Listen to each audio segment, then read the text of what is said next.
more complex stories than Marvel stories are ever told. This is somebody who created adventure, fantasy, excitement for, millions of kids around the world.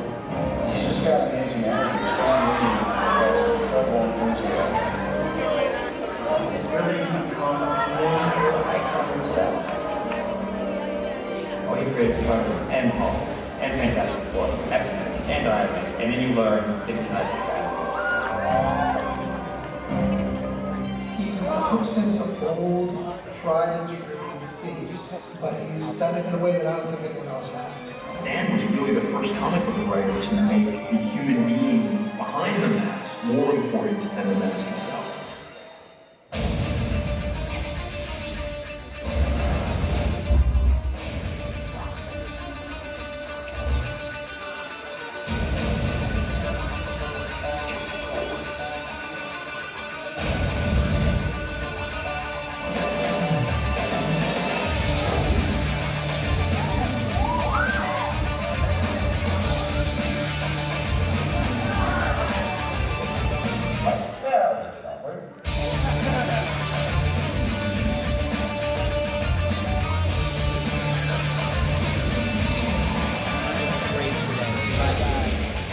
What was the big one about Hulk?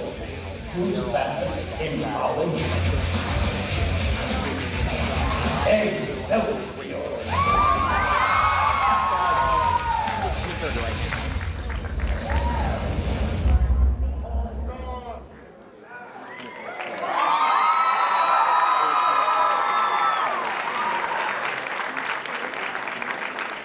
Hi guys, you sound a little excited.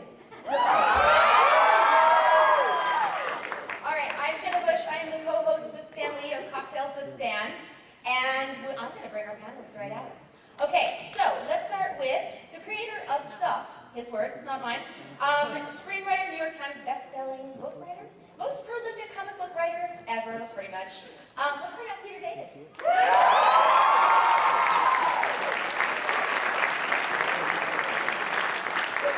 Maybe bring it up. All right, guys, and let's welcome the queen of the geeks herself, Adrienne Curry.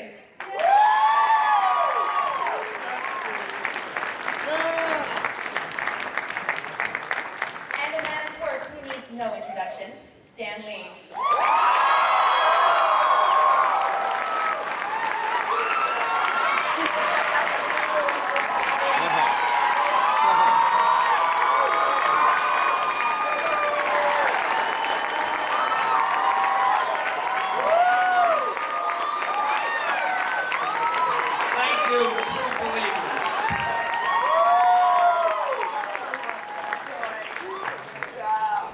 They sound happy to see you, Stan.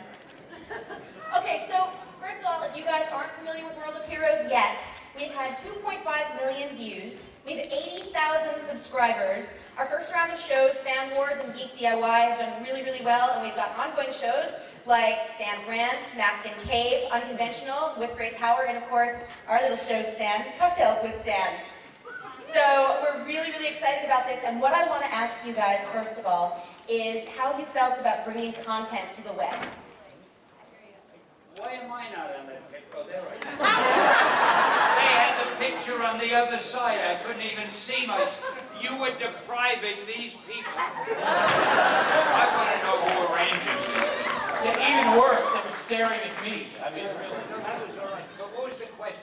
Wait a minute, I know you. You do. You're on Cocktails with Stan. I am. You're my co-host. I am. Hey, that's Jenna. She's wonderful. Thank you, Stan. We got her up there. I have this beautiful creature next to me, Adrienne, and somehow or other, I don't know how it happened. I love Peter David, who happens to be one of the best writers in the comic business. He's also a great novelist. It's just he's always there when I'm with pretty girls. Like a remora on a shark. Yeah, there was probably a question. There was. Just to talk a little bit about working on YouTube. You know what the problem is? I don't hear that well. I can hear if a person speaks normally, like this. Here. When it comes through the microphone, it sounds like, She wants to know what it's like. What did she say? She says she wants wants to know what it's like working on YouTube. Working on YouTube. Well, the best thing about working on YouTube is it's called Stan Lee's something or other, World of Heroes, I don't know. But they make my name big enough and everything is fine. But I want to tell you, these people are geniuses, as are the other people who don't seem to... Where's the guy who does bad news or whatever that thing is? I didn't introduce him. Bad day. That is the cutest thing. Have you seen it? It's a cartoon with terrible things that happen, and everybody loves terrible things. And this gal does the Superfan show. Yeah, I do. And you've never seen fans like these super fans. In fact, tell us about you flew out or rode out or hitchhiked out to Indiana. Well, I flew out to Indiana because I found the guy with the biggest comic book collection in the world. A lot of it marble. I figured he would like that. Naturally. And he built the Hall of Justice in his backyard. It's a museum and a cow pasture. Super fans, ladies and gentlemen. We'll actually be seeing a clip of that soon, too. And I don't think that particular one, but... And Peter David is just dying there, saying, when are you going to ask me about my show? My problem is I forgot the name of it. What's the name of your show? Do I answer directly to you so you can hear me? Talk to the people and they'll let me know what Adrienne will fill me in. Okay. We're going to talk all about I'll keep your show, talking but while he thinks. The name of the series is Head Cases. It'll be on Stan Lee's World of Heroes, true believer. Lucky Stan Lee. And we'll go into it in more detail later. Yeah, actually, since we're starting to talk about the different shows, let's start with Bad Days. It debuted on Monday, October 4th.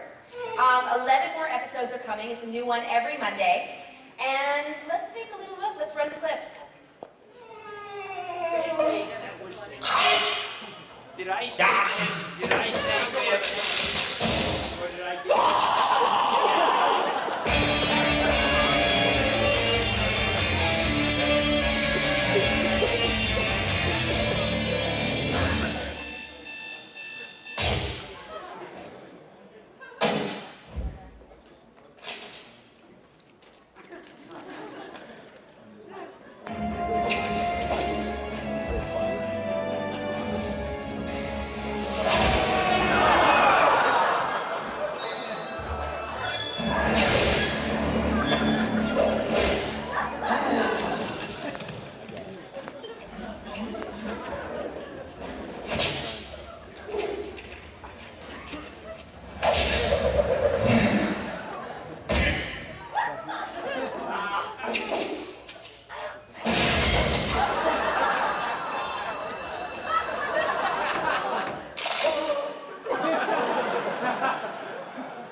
cameo made the show.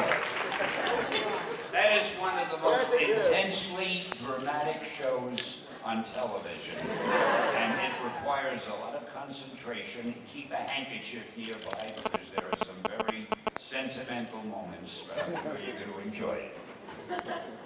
All right, well, you guys like it? All right, so let's talk about Adrienne's show's superfans.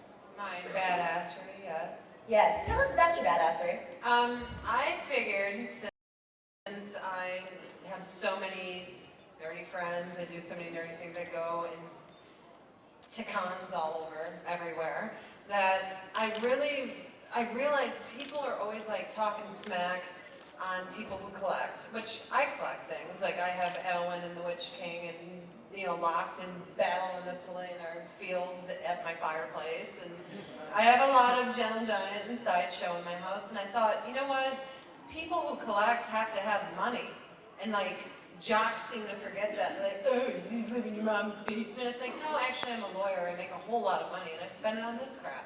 So I wanted to show how amazing some people's collections and passions were. So I found everything from comic books to cosplay to, well, there is a lot of Star Wars. I'm not biased.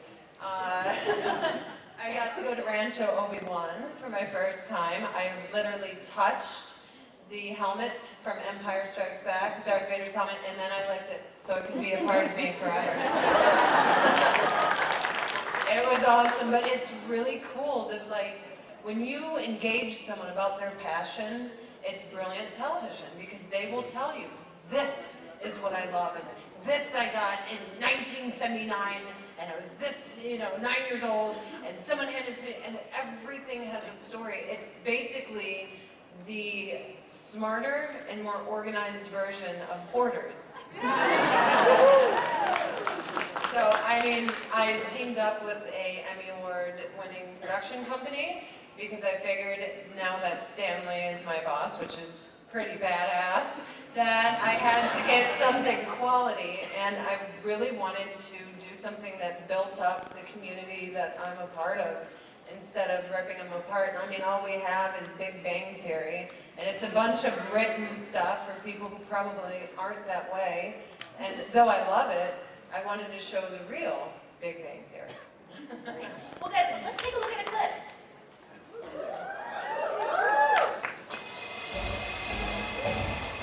I picked my thumb off of this, and we all blow up.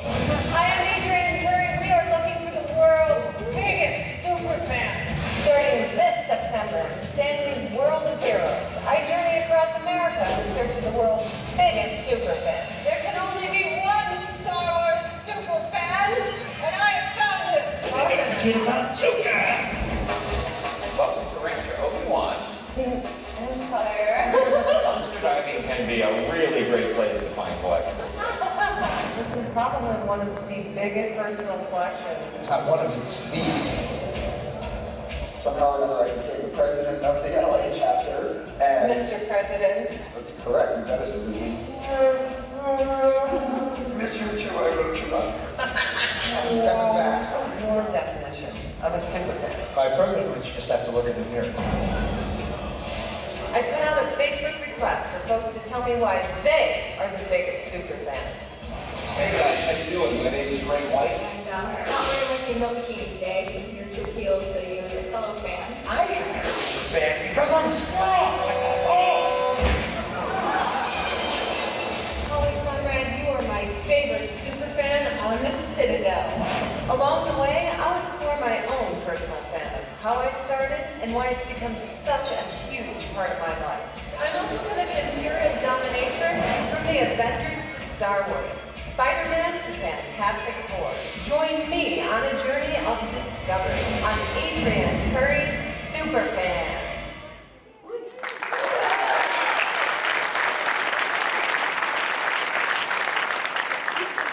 Watch it or you suck. Adrienne is actually a very wonderful, trustworthy person. If I had her job, I wouldn't go to the Midwest and so forth looking. I'd say to the people who pay the expenses, You know, I hear there's a super fan on the French Riviera. And there's another great one in Hawaii. And, but I shouldn't say that. I shouldn't let her hear that. Well, let's hope it's very successful, Stan, and we can have a season 2, and then I can squeeze the money out of it. Well, we're going to do so well with season 2 that money will be no object. Yes. With season 1, rather. Watch the show. And now, Peter, David. Oh, wait, one more. Not yet, hold it. I'm sorry. Jenna. Okay, so this is something we can't show you quite yet because it's actually pretty secret, but we have a show coming from Comediva called Geek Therapy, and it's about a caring therapist who helps geeks of all kinds deal with their special emotional issues. So that's going to debut the first week of November. And now, Peter, David, tell us about your show. She had a top me. I did. I wish we had clips to show you. I wish we had all kinds of casting announcements. What we have is the locked script. Meaning, we've got the final script done, so that's where we are. We're going to begin casting and filming in November and December. With any luck, we'll be on the air in January. As I told you, the name is Head Cases. It features the adventures, quote unquote, of a young superhero named Ari, who goes by the superhero name of Thunderhead. The reason being that he can create seismic force waves if he slams his head against solid objects. But the downside is that he's not invulnerable. Yeah, you see it coming. The backstory on it is that his first adventure, he endeavored to stop a bank robbery, but he was so amped up and so inexperienced with his powers that he knocked himself unconscious. The subsequent video of the unconscious superhero with the bank robbers running past went viral, and he became a laughingstock. And now he basically just spends most of his days hanging out in a superhero bar called the DMZ that caters to both superheroes and supervillains. And circumstances arise that may cause him to try and recapture being a hero. The problem is that people think he's dead. And of course, being dead in the superhero world, as we all know, doesn't necessarily last. So it's kind of like an inversion of one person holds up a sign called Coulson Lives. Let me put it to you this way. When he comes back and they go, oh my God, he's alive, right? We swing over to the status board. And on the left-hand side, it says dead. And there's a picture of Thunderhead that's been defaced, you know, and several other and Nightcrawler's picture is on there. On the right-hand side, we have Back to Life, and we've got Captain America, a couple of other guys, and in the middle we have In Transition, and we're going to have a picture of Coulson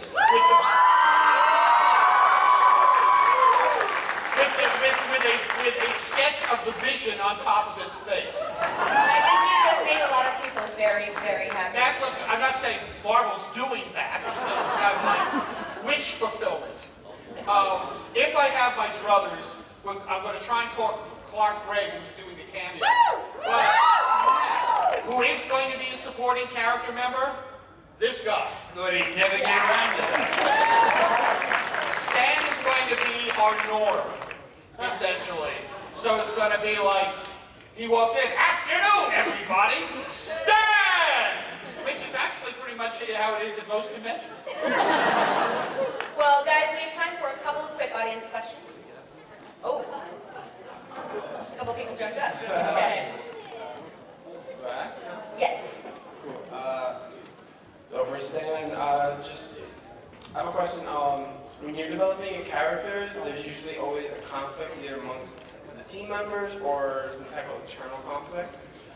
How would, but it's mainly like a superhero thing. Like let's say somebody wants to write a sci-fi thing. How would we put some type of conflict amongst?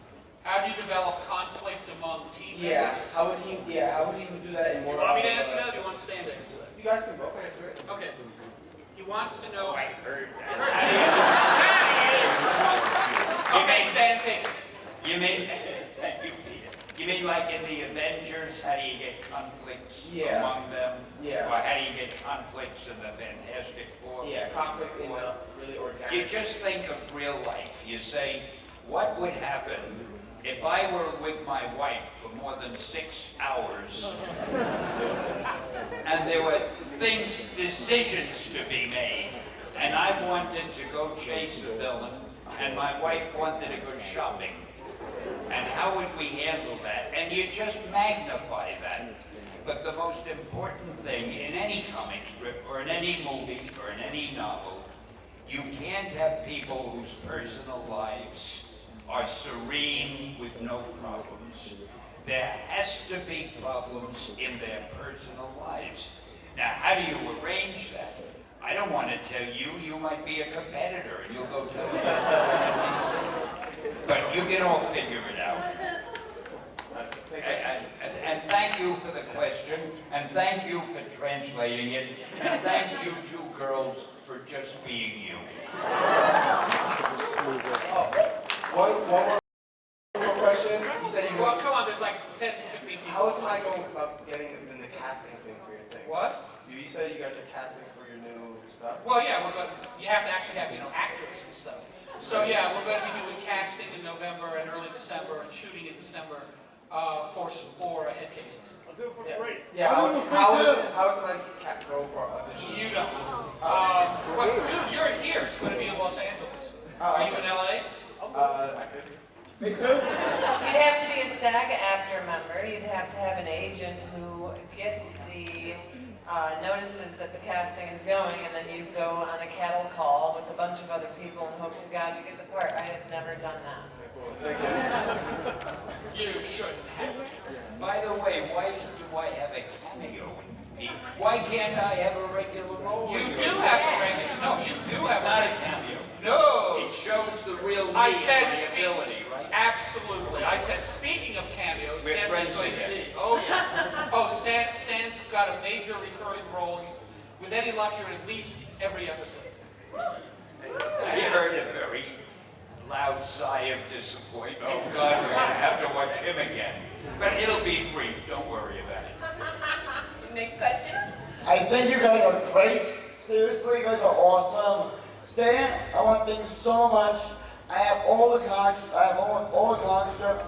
In fact, the new Spider-Man, where Spider-Man died and came back, and I forget what it's called, Spider-Man, where that kid takes over. That was brilliant, and that was awesome. And you were great. The Adventures, Spider-Man. Hold on 1 second. Basically, so far he says you kick ass. Everything you do turns into gold, and you are God. Pretty much? Yes.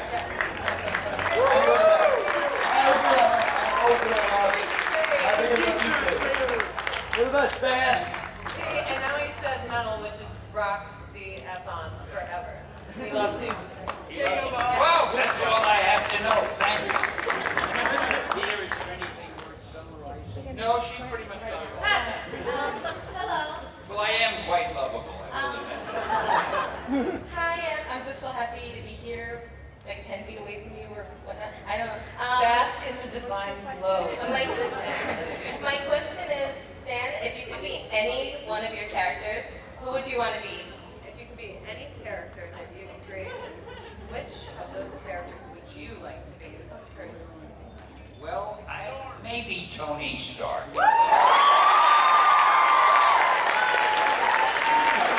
I mean, we already look alike. Hey, I just thought of something. Did you talk about our show, Cocktails with Stan? We're going to mention that right at the end. Don't we have any film? Is that why you... We may. And you didn't talk about the Rants? And I you did. didn't talk about a lot of other... It's called saving the best for last. Right. She wants to have the last word. She's a woman. See, the thing about Cocktails with Stan, Jen is going to be the host, and I'm going to have this rather attractive creature as one of my guests very soon. Awesome.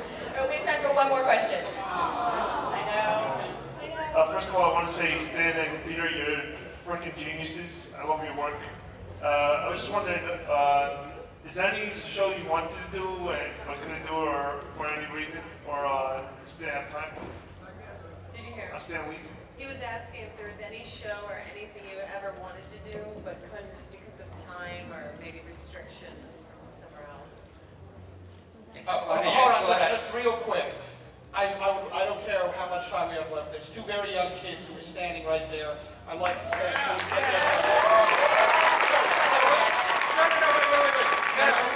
their No, we're gonna answer this question, and then I don't give a damn when we're supposed to get out. Then we'll let the kids ask them. We're not blowing you off. Don't worry. Just stand when I answer that question. But then we get the kids. I mean, you got the Thor helmet going there. You got See, Peter knows, he's really my enemy. He knows I have a bad memory, so he felt if he talked for a few minutes, I'd have forgotten the question. But luckily, Adrienne was here to remind me. So I wrote, oh my God, I forgot it again.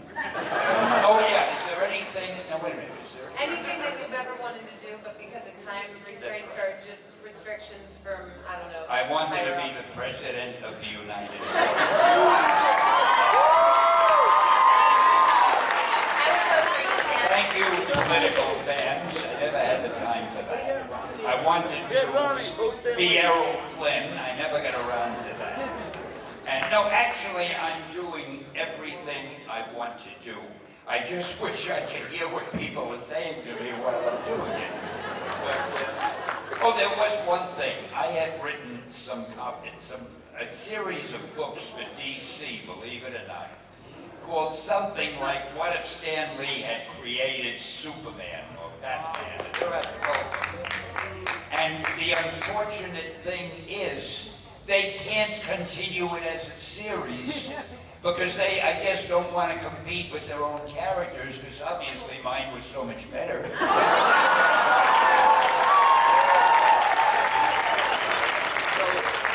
One of my problems. My other problem, of course, is my innate modesty, but we'll discuss that some other time. Okay. Ask them a question, because I Just run stare out at of the poor answers. time. Go ahead. Hi, sweetheart.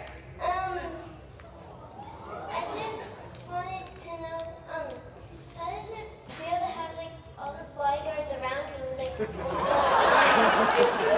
wants to know how it feels to have all these big bodyguards around you, like 6'4" Amazonian woman that will defend you to her death. They're not bodyguards. They're my dream girls.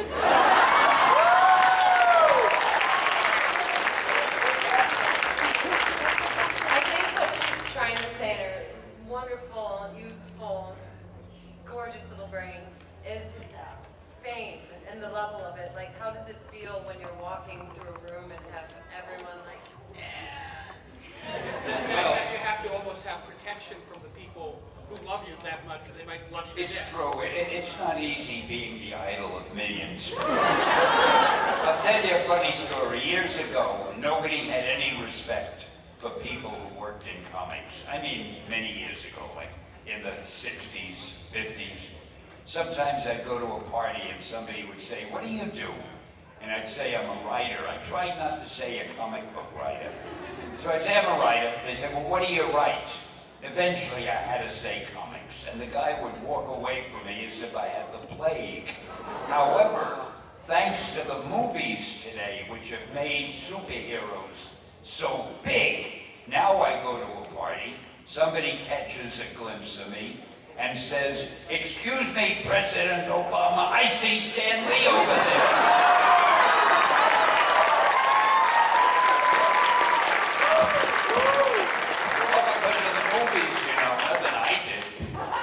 Okay, let me take an educated guess. You're going to ask Stan if he can sign that comic book? yes, sir. Who wants to know if he'll sign that comic book for him? Of course. Okay, Guys, while we're doing that, I will mention I just want to say something. This kid's comic has had the crap beaten out of it. Suck it, CGC. This is what comic books should look like.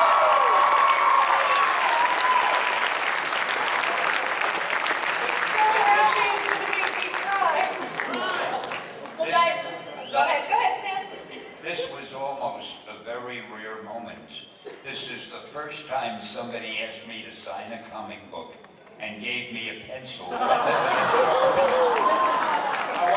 luckily, I have just received the Sharpie.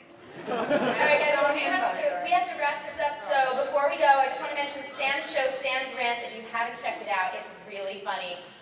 Mask and Cake, Unconventional, and of course, my show with Stan, Cocktails with Stan, where we drink with celebrities and find out interesting stories. All right, guys, so we're just going to run a quick clip, and thank you all for coming.